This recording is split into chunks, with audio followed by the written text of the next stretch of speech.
Good morning friends.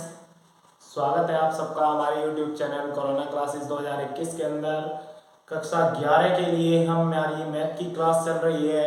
इसमें exercise 1.2 आज हम स्टार्ट करने वाले हैं। एक्सरसाइज को शुरू करने से पहले मैं कहना चाहूँगा, जिन बच्चों ने हमारे चैनल को सब्सक्राइब नहीं किया, चैनल को सब्सक्राइब करें, साथ में बेल आइकन को प्रेस करें ताकि नेक्स्ट लेक्चर की जानकारी आपको नोटिफिकेशन की फॉर्म में लगातार मिलती रहे।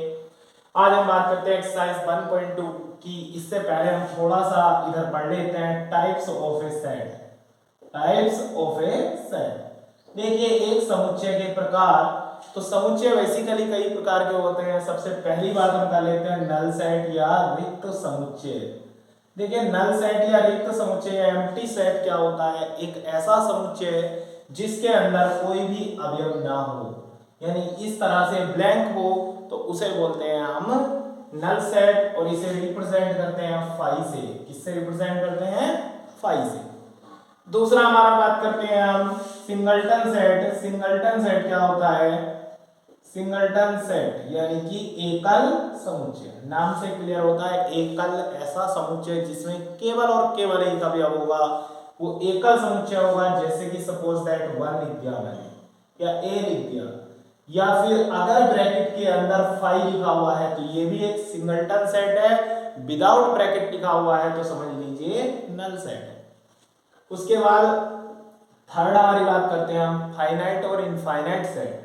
फाइनाइट और इनफाइनाइट का मतलब क्या होता है? फाइनाइट या इनफाइनाइट दोनों के बारे में बात कर लेते हैं हम यहाँ पर। तो देखिए, यदि किसी समुच्चय के अवयव निश्चित है, यानी कि इस तरह से स्टार्टिंग हमें पता है, लास्ट हमें पता है, तो वो समुच्चय फाइनाइट होता है। और यदि हमें स्टार्टिंग पता है लेकिन लास्ट नहीं पता, तो उस समुच्चय को इनफाइनाइट बोलते हैं। जैसे कि आपसे मैं कहूं सम संख्याओं का समुच्चय, तो आप क्या लिखेंगे? 2 4 6। लेकिन सम संख्याएं आगे तक अनंत हैं, कितनी भी लिखी जा सकती हैं, तो ये क्या है? एक इनफाइनाइट सेट है। इस प्रकार एक आता है हमारा इक्वल सेट। इक्वल सेट में क्या होता है? इक्वल सेट यानी समान समुच्चय। अगर दो समुच्चय इस प्रकार लिखे हैं कि उनमें अवयवों की संख्या बिल्कुल एक जैसी है, भले ही वे आगे पीछे लिखे हुए हों, क्रम मायने नहीं रखता, लेकिन वो सारे अवयव जो ए में आए हैं वो सारे के सारे अवयव बी में भी आने चाहिए और बी के सारे अवयव ए में आने चाहिए, तो इस सेट को हम इक्वल सेट बोलते हैं। ए इक्वल टू क्या लिख देंगे? सी। इन्हीं सेट्स के टाइप्स के ऊपर बेस्ड ये एक्सरसाइज है। सबसे पहला क्वेश्चन हम बात करते हैं क्वेश्चन नंबर 1 आपका दिया हुआ है आपका, निम्न में से कौन से रिक्त समुच्चयों के उदाहरण हैं? सबसे पहले रिक्त समुच्चय बताने हैं। कौन से रिक्त समुच्चय हैं? तो मैंने कुछ दो पार्ट आपके सामने लिख लिए हैं। पहला पार्ट है आपका 2 से भाज्य विषम प्राकृतिक संख्याओं का समुच्चय। देखिए, सोचिए, 2 से भाज्य संख्याओं को हम क्या बोलते हैं? सम संख्याएं। क्या बोलते हैं? सम संख्या। अब इसने कहा 2 से भाज्य विषम संख्या। भाई, जितनी भी विषम संख्याएं होती हैं हमारी 1 3 5 7 9, इस तरह से कोई सी भी 2 से भाज्य नहीं होती। इसका मतलब जब हम इन दोनों कंडीशंस को सेटिस्फाई करेंगे, कौन कौन सी को? 2 से भाज्य भी होनी चाहिए और विषम भी होनी चाहिए। तो ऐसा कोई नंबर नहीं है हमारे पास जो 2 से भाज्य भी हो और विषम भी हो। इसका मतलब ये क्या है? एक रिक्त समुच्चय। आपको लिखना है या नहीं है? तो आप लास्ट में लिखेंगे रिक्त समुच्चय। उसके बाद क्वेश्चन नंबर 1 का सेकंड पार्ट है, x एक प्राकृतिक संख्या है और x लेस देन 5 है, ग्रेटर देन 7। आप सोचिए, मैंने थर्ड पार्ट लिख दिया है, सेकंड अपना आप करेंगे।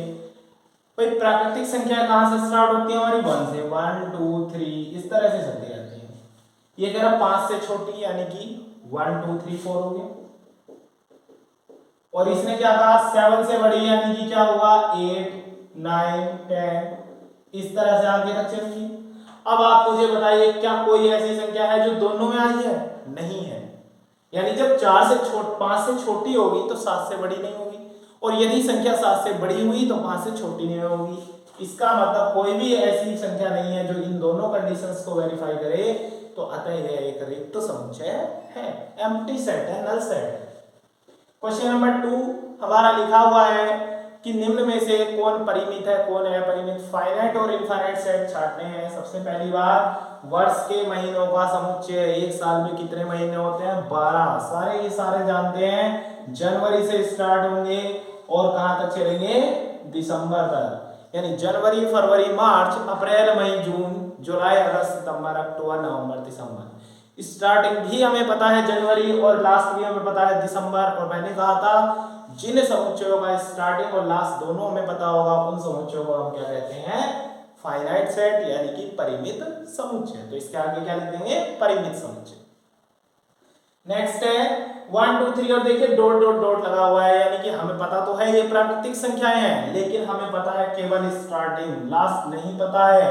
और जब लास्ट नहीं पता तो क्या लिख देंगे? अपरिमित समुच्चय। क्लियर? नेक्स्ट क्वेश्चन की बात करते हैं। क्वेश्चन नंबर 3 में भी आपको परिमित और अपरिमित छांटना है। देखिए एक्स अक्ष के समांतर रेखाओं का समुच्चय। आप सब जानते हैं ये होता है एक्स अक्ष, ये होता है वाई अक्ष।